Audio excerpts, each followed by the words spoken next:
Part 2। मिट्ठू। बंदर को नकल करते हुए और उसे शरारतें करते आपने देखा होगा। आपने उसे घरों से कपड़े उठाकर भागते देखा होगा। पर आज हम आपको एक ऐसी कहानी सुनाते हैं जिससे आपको पता चलेगा कि बंदर बच्चों से दोस्ती भी कर सकता है। बहुत दिन पहले की बात है। लखनऊ शहर में एक सर्कस कंपनी आई थी। उसके पास शेर, भालू, चीता और कई तरह के दूसरे जानवर भी थे। इनके साथ ही एक बंदर मिट्ठू भी था। बच्चों के झुंड रोज इन जानवरों को देखने आया करते थे। मिट्ठू उन्हें सबसे अच्छा लगता। उन्हीं बच्चों में गोपाल भी था। वह रोज आता और मिट्ठू के पास घंटों चुपचाप बैठा रहता।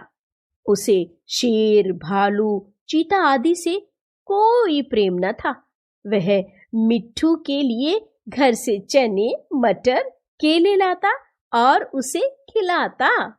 मिट्ठू भी गोपाल से इतना हिलमिल गया था कि बिना उसके खिलाए कुछ न खाता। इस प्रकार दोनों में अच्छी दोस्ती हो गई। एक दिन गोपाल ने सुना कि सर्कस कंपनी वहां से दूसरे शहर में जा रही है। यह सुनकर उसे बड़ा दुख हुआ। माँ ने उसकी उदासी के बारे में पूछा तो वह रोता हुआ बोला, अम्मा, मुझे अठन्नी दे दो, मैं जाकर मिट्ठू को खरीद लाऊं। वो न जाने कहाँ चला जाएगा, फिर मैं उसे कैसे देखूंगा? वह भी मुझे ना देखेगा तो रोएगा। माँ ने समझाया, बेटा, बंदर किसी को प्यार नहीं करता, वह तो बड़ा दुष्ट होता है। यहाँ आकर सबको काटेगा, बेकार में लोगों की बातें सुननी पड़ेंगी। लेकिन माँ के समझाने का गोपाल पर कोई प्रभाव न पड़ा। वह फूट फूट कर रोने लगा। हार कर माँ ने पैसे निकालकर उसे दे दिए। पैसे पाकर गोपाल खुशी के मारे फूल उठा। वह मिट्ठू को खरीदने चला, लेकिन मिट्ठू वहां दिखाई न दिया। गोपाल का दिल भर आया। उसके मन में शंका उत्पन्न हुई, मिट्ठू कहीं भाग तो नहीं गया? गोपाल सर्कस कंपनी के मालिक से मिला और उन्हें अठन्नी दिखाकर बोला, क्यों साहब, आप मिट्ठू को मेरे हाथ बेचेंगे? मालिक रोज उसे मिट्ठू के संग खेलते और खिलाते देखा करता था। वह हंसकर बोला, अगली बार आऊंगा तो मिट्ठू को तुम्हें दे दूंगा।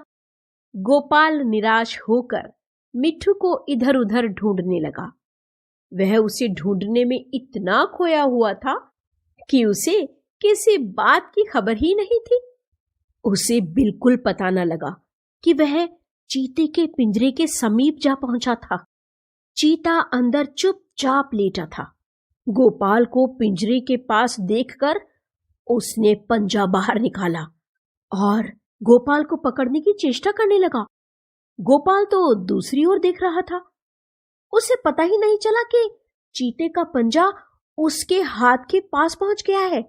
चीता उसे पकड़कर खींचने ही वाला था कि मिट्ठू न जाने कहां से आकर उसके पंजे पर कूद पड़ा और पंजे को दांतों से काटने लगा। इससे गोपाल चीते की पकड़ से छूट गया। लेकिन चीते ने दूसरा पंजा निकाला और मिट्ठू को ऐसा घायल कर दिया कि वह वहीं गिर पड़ा और जोर जोर से चीखने लगा। मिट्ठू की ये हालत देखकर गोपाल परेशान हो गया और रोने लगा। दोनों का रोना सुनकर सर्कस कंपनी के कर्मचारी भागे भागे आए। उन्होंने देखा कि मिट्ठू बेहोश पड़ा है और गोपाल रो रहा है। मिट्ठू का घाव तुरंत धोया गया और उस पर दवा लगाई गई। थोड़ी देर में मिट्ठू की बेहोशी दूर हुई। वह गोपाल की ओर प्यार भरी नजरों से देखने लगा, जैसे कह रहा हो कि आप क्यों रोते हो, मैं तो अच्छा हो गया। कई दिनों तक मिट्ठू की मरहम पट्टी होती रही। इससे वह बिल्कुल चंगा हो गया।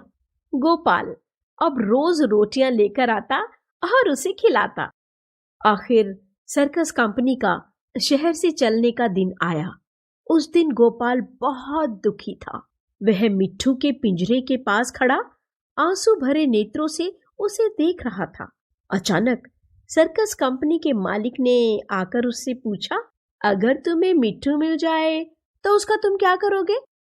गोपाल ने कहा, मैं उसे अपने साथ ले जाऊंगा, उसके साथ खेलूंगा, उसे अपनी थाली में खिलाऊंगा, और क्या।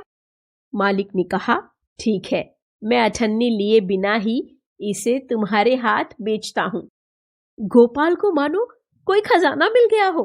उसने मिट्ठू को गोद में उठाकर चूम लिया। मिट्ठू नीचे कूद पड़ा और गोपाल के पीछे पीछे चलने लगा। वे दोनों खेलते कूदते घर पहुंच गए।